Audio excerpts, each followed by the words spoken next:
Hello అండి. మంగళవారం పూజ అయితే ఈ విధంగా చేసుకున్నానండి. మంగళవారము మన చెట్లో పూసిన పువ్వులు ఇవ్వండి. ఇన్ని పూలు అయితే పూస్తున్నాయండి ఈరోజు. కనకాంబరాలు, మర్గము, డిసెంబరాలు అన్నీ మన చెట్లో ఒక్క పువ్వు పూసినా కూడా మనం అమ్మవారికి పెట్టుకుంటే ఎంత ఎంత సంతోషంగా ఉంటుందండి, ఎంత హ్యాపీగా ఉంటుందో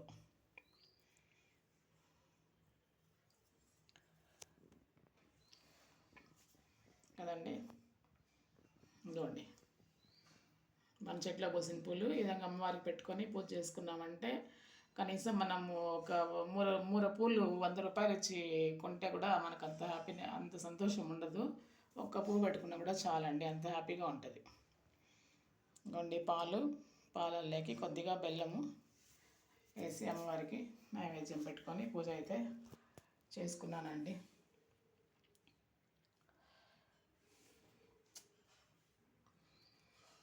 ఓకే అండి, థ్యాంక్ యూ.